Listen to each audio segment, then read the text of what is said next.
Vous regardez Croissance Verte sur Medi 1 et merci de nous rester fidèles. Aujourd'hui, focus sur le traitement des eaux usées au Sénégal. Ensemble, nous allons explorer les enjeux cruciaux liés à ce processus vital, découvrir comment l'Institut fondamental d'Afrique noire, IFAN, contribue à la recherche et au développement de technologies innovantes et mettre en lumière les avantages écologiques et agricoles de traiter les eaux usées avant leur rejet dans l'environnement. Et pour en apprendre davantage sur cette question essentielle pour la préservation de notre planète et de notre santé publique, nous recevons Madame Ngom Ornella Tchanké. Vous êtes doctorante en hydrologie, ingénieure de conception des eaux et forêts. Vous êtes aussi activiste pour la justice climatique, volontaire à la Fondation des innovateurs de la nature et assistante de recherche au bureau régional de l'UNESCO à Dakar. Merci d'avoir accepté notre invitation. Merci de m'avoir donné l'opportunité d'être là aujourd'hui. Ornella, c'est un plaisir de te recevoir et on se retrouve ici juste après notre reportage. Il est signé Eva Sagna et Bachir Bodian.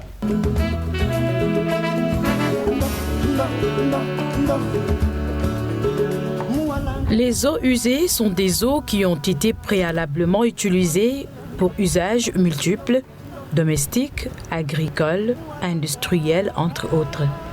Au Sénégal, comme dans de nombreux pays, le traitement des eaux usées est un enjeu important. Parce que l'eau usée peut être traitée jusqu'à être utilisée pour boire. Oui, ça existe. Il y a certains pays qui font ça. Ça dépend de l'effort de traitement qu'on va mettre dessus. Mais ça a un coût aussi. L'eau usée peut être traitée pour arroser des arbres fruitiers. Hein? Donc l'eau usée n'a jamais de contact avec les fruits qu'on mange.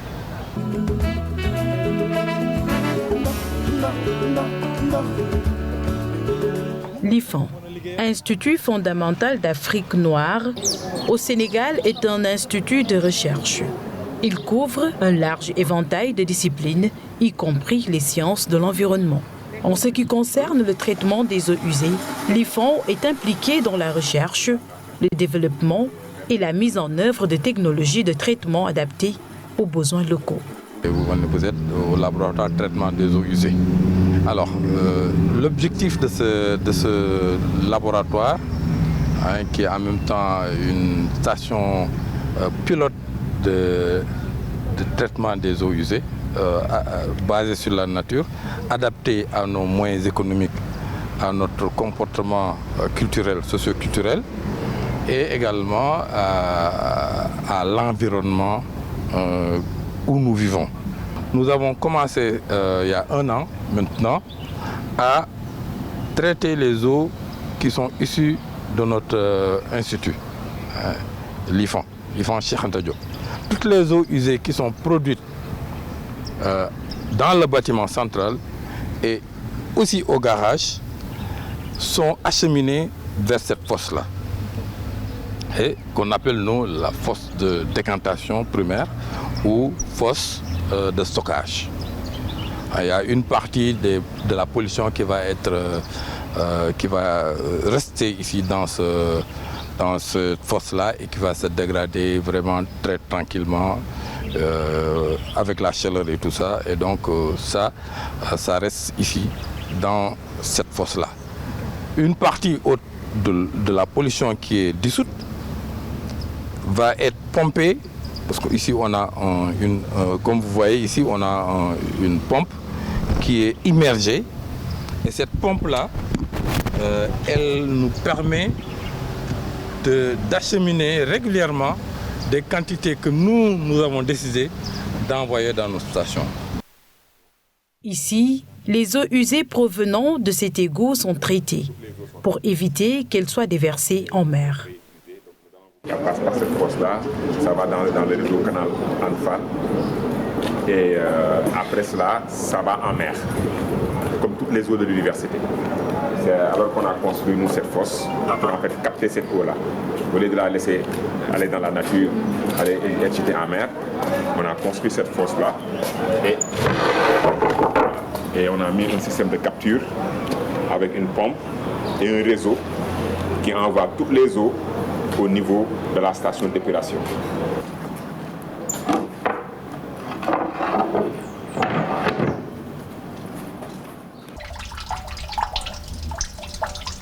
Des eaux usées de couleur noirâtre qui deviennent claires après traitement. Ici, on a essentiellement deux systèmes de réutilisation de cette eau-là.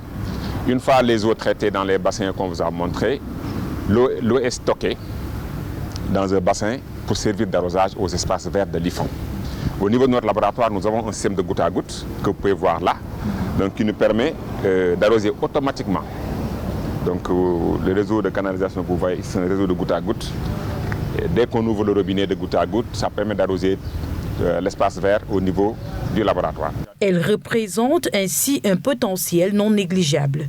Elle renferme une grande quantité de fertilisants solubles pouvant servir aux plantes cultivées.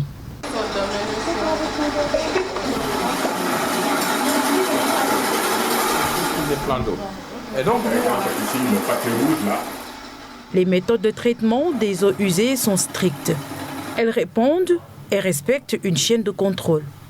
Une bonne connaissance des techniques de traitement des eaux usées s'avère indispensable pour éliminer la plupart des germes pathogènes et réduire la pollution du sol, des eaux de surface et souterraines, engendrées par ces trajets. Pour une bonne épuration des eaux usées, il est nécessaire de connaître leur origine, leurs caractéristiques physiochimiques et biologiques. Actuellement, on est en train de faire une analyse pour voir la concentration de silice qui se trouve dans les échantillons qu'on est en train d'analyser. Bon. C'est juste, on suit le protocole par rapport à la machine et le protocole qui est bien mis et c'est référencé aussi. Et on fait les analyses telles que c'est fait, en fait, telles qu'on l'a mis dans la machine. Et après, ça va nous donner la concentration de silice qui se trouve dans les échantillons. Et avec cette concentration, on va comparer avec les normes soit de l'OMS ou bien autres normes internationales ou sénégalaises, pour voir si ces eaux-là sont conformes aux normes pour être rejetées dans l'environnement ou bien à d'autres usages. À faire la détermination des coliformes fécaux et totaux. Et pour la physico-chimie, j'ai eu à faire la détermination des instituts, c'est-à-dire température, conductivité et les autres. Par exemple, la détermination du carbonate dans les sols ou bien la détermination des matières en suspension. C'est ça. Donc avec ce microscope, on peut donc observer pour voir les parasites, mais le microscope aussi, on l'a connecté à une caméra. Et la caméra est connectée à l'ordinateur. Du coup, on peut poser la lampe ici et directement regarder sur l'ordinateur pour identifier les parasites. Parmi ces technologies de traitement des eaux usées étudiées à l'IFON, existe le système de lagunage. Les lagunes de traitement sont des bassins peu profonds où les eaux usées sont traitées par des processus biologiques et physiques. Ici, vous êtes dans une autre filière de traitement. Cette filière de traitement est ce qu'on appelle, nous, une filière combinée. C'est un filtre plus un lagunage à morphite flottant. C'est-à-dire que les plantes flottent au-dessus d'une certaine tranche d'eau. Je vais vous montrer. Je prends une plante, vous voyez, elle n'est fixée nulle part. Alors, elle va jouer plusieurs rôles. La matière organique de départ, qui venait des toilettes, est dégradée par les bactéries et transformée en matière minérale, azote, phosphore, potassium. Et ça, c'est la nourriture des plantes. C'est ce qu'on appelle l'engrais. La nourriture des plantes, donc, mais ça, c'est une pollution aussi. Donc ça, c'est enlever de l'eau. Et ça fait grandir les plantes. Donc ici, on va dire qu'on va transformer la pollution d'origine organique au départ dans une biomasse végétale. Il existe également le système de traitement physiochimique qui utilise des processus physiques et chimiques tels que la filtration. On prend les eaux usées, on les analyse, on regarde le niveau de contaminants en métaux lourds et c'est pour alerter les autorités compétentes si on a des résultats qui qui sont pas normaux. Donc on va en parler aux autorités. Après, ils vont voir ce qu'ils vont faire avec. Moi, je travaille plus sur les métaux lourds. Et les métaux lourds, c'est des toxiques qui ont la capacité de s'accumuler dans la chaîne alimentaire. Donc, ils peuvent se trouver dans tous les niveaux de la chaîne alimentaire. Donc, il faut vraiment en prendre compte, connaître le taux. C'est des toxiques qui ont une durée de vie élevée. Donc, ils sont persistants, non biodégradables, donc dangereux pour la santé. Et ils peuvent entraîner beaucoup de maladies comme le cancer et autre chose. Au Sénégal, une partie des eaux usées se déverse en mer. Le traitement de ces eaux a un impact sur la population, la santé publique et l'environnement.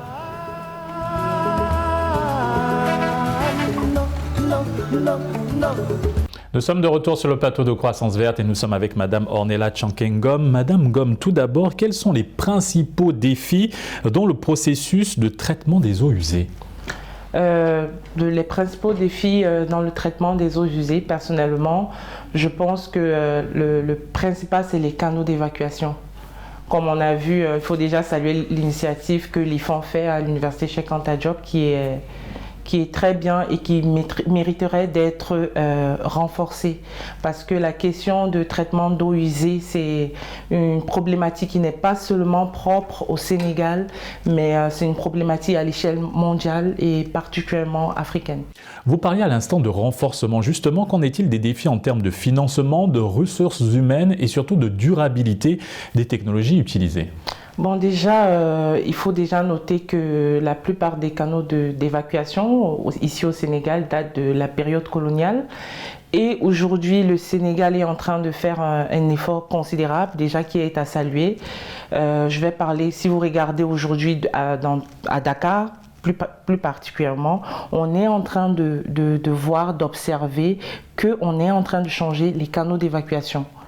Et là, je pense déjà ça, c'est une volonté politique pour le bien-être de la population et aussi ça engage des financements. Parce que s'il faut remplacer tous ces canaux d'évacuation, ça veut dire qu'il y a un engagement politique qui est là. Il y a un engagement également des ressources humaines. Il ne faut pas taxer l'état de tous les problèmes d'assainissement que nous rencontrons aujourd'hui à Dakar, mais il faut aussi regarder Dakar. La population de Dakar augmente. Et la gestion de l'assainissement, elle est de plus en plus complexe. Moi, quand j'arrivais au Sénégal en 2016 à aujourd'hui, mais aujourd'hui on voit les eaux usées qui sont déversées dans nos ruelles. Mais je suis très heureuse de voir qu'il y a une volonté politique. On est en train d'installer des canaux d'évacuation. On est en train de changer ces canaux qui étaient là avant, qui datent pour le bien-être des concitoyens. Madame Ngom, qu'en est-il des impacts environnementaux potentiels du déversement des eaux usées non traitées en mer, au Sénégal particulièrement? Ah, mais c'est très grave. Le déversement des eaux usées en mer, c'est quelque chose que sur le plan sanitaire, c'est très grave. On a ça peut être cause des maladies cancérogènes, des diarrhées et aussi comment je dirais, la contamination des eaux souterraines. Donc ce déversement des eaux usées dans la nature, pas contrôlé, pas traité avant d'être déversé, ça a un gros impact sur la vie de l'homme. D'ailleurs, la dame dans l'émission, dans le reportage, le signalait, il y a des métaux lourds qu'il faut contrôler et elle a dit, ça a une longue durée de dégradation. Maintenant, comment accroître la sensibilisation des populations locales aux enjeux liés au traitement des eaux usées et à l'importance de préserver la qualité de l'eau pour la santé publique, justement, et l'écosystème marin? Bon, comme je le disais dans mes propos, déjà il y a une volonté politique qui est là, mais aussi la population a son grand rôle à jouer. Parce que quand tu vas voir, moi je vis en Ngor, les ménages auprès de la mer, les ménages ils déversent l'eau avec tous les nutriments et tous les déchets plastiques, ils le déversent dans la mer. Ça, ce sont des comportements à arrêter parce que nos mers ne sont pas des poubelles. La mer ne peut pas tout absorber. Il y a déjà un comportement en tant que citoyen qui doit être corrigé. Mais au passage, je salue aussi ce que font les mairies parce que moi, je vais parler particulièrement de la mairie de Ngor parce que je vis à Ngor. Chaque jeudi, tu vas voir, il y a des jeunes de Ngor qui nettoient la plage, nettoient les ruelles. Ça, c'est des initiatives à saluer et à encourager et à dupliquer. Madame Gomme, qu'en est-il maintenant de l'impact que peut avoir le changement climatique sur les stratégies de traitement des eaux usées, notamment en ce qui concerne l'adaptation aux phénomènes météorologiques extrêmes et la gestion des risques liés aux inondations et à la salinisation des eaux côtières? Bon, déjà, de plus en plus, on observe la pollution. La pollution de l'air, la pollution de l'environnement. Ça, c'est déjà des impacts néfastes du changement climatique parce qu'aujourd'hui, on doit, je pense que personnellement, on doit vivre en fonction de notre environnement actuel. On doit être plus éco-responsable. On doit multiplier les bons gestes écologiques pour une meilleure gestion de notre cadre de vie avec l'accompagnement de... Par exemple, je vais saluer au passage l'ONAS, l'organisation, l'Office national d'assainissement du Sénégal qui fait un travail remarquable, mais je pense qu'il y a un gros problème de communication de tout ce qui est fait, des projets qui sont en cours et aussi par exemple, dans nos communes, par exemple, la collecte des vidanges, c'est généralement fait par des entreprises privées. Peut-être si on avait une communication, comment est-ce que les communes peuvent aider? Parce que je discutais d'ailleurs avec un collègue qui disait dans leur quartier, eux, ils se mettaient en consortium et ils cotisaient pour ça. Ça, je pense que ça, c'est des défis qu'il est intéressant de relever. Il y a des choses qui sont faites, mais il y a des choses qui peuvent encore être faites et mieux faites. Maintenant, comment envisagez-vous l'avenir du traitement des eaux usées au Sénégal et en Afrique, en tenant compte des tendances mondiales en matière de gestion des ressources en eau, de l'économie circulaire et de l'innovation technologique dans le domaine de l'assainissement? Je pense qu'on devrait adapter, déjà les canaux d'évacuation doivent être adaptés à l'environnement actuel et aussi aux défis que nous rencontrons actuellement, parce que la plupart des canaux d'évacuation sont soit erronés, soit dépassés, mais déjà au niveau de Dakar, on observe des avancées, mais je pense, à titre personnel, je pense qu'il y a encore à faire et qu'on doit aussi promouvoir le benchmarking, regarder les bonnes pratiques qui sont faites ailleurs, comment les amener ici. Madame Tchanké, quelles sont vos recommandations pour promouvoir une approche intégrée et durable de la gestion des eaux usées à l'échelle nationale et régionale? Bon, moi personnellement, je dirais déjà la question de l'eau, de la sécurité de l'eau, des eaux usées, c'est une question qui ne doit pas être vue de façon spécialiste. On doit avoir une approche pluridisciplinaire, intégrer tous les secteurs. Parce que lorsqu'on parle des eaux usées, ce n'est pas une question ce n'est que les spécialistes de ce domaine-là qui sont interpellés. Mais je pense que c'est tous les secteurs qui devraient être interpellés, c'est tous les secteurs qui devraient être mis sur une table et ensemble, on trouve des solutions adéquates à notre environnement. Moi, si j'ai un mot de fin que je dirais, c'est que cette question doit être traitée de façon pluridisciplinaire. Madame Tchanké, vous êtes activiste pour la justice climatique. Comment, au sein de cette organisation, vous sensibilisez les populations ou les États à la question du traitement des eaux usées ou à la gestion de l'eau en général?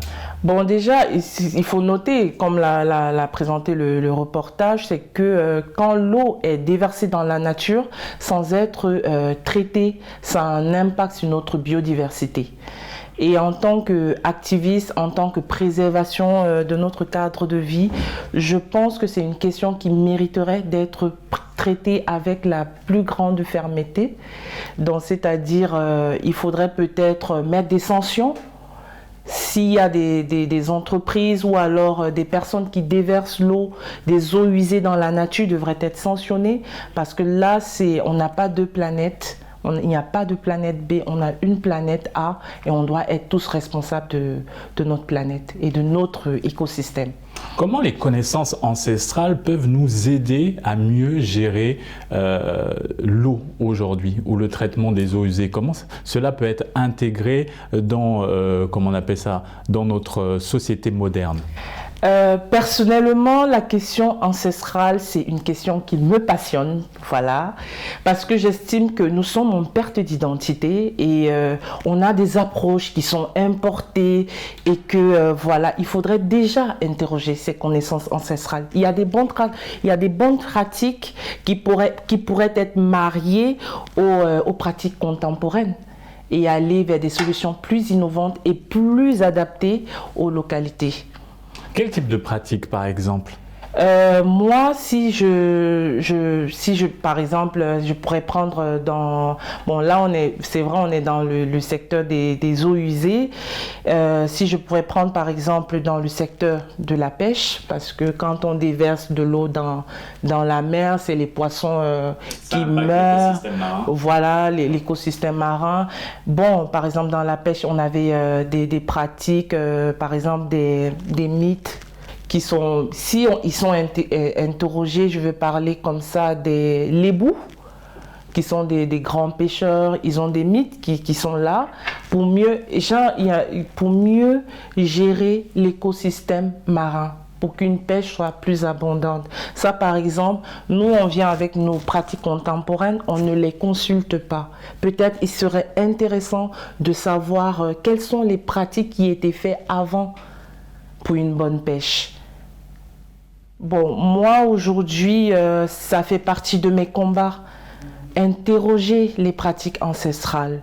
Interroger les anciens. Oui, pour savoir ceux qui fonctionnaient avant et qu'est-ce qui ne fonctionne plus aujourd'hui. Oui, et comment est-ce qu'on peut l'améliorer? Parce que vous avez parlé, comme on l'a vu, les gens déversent les déchets.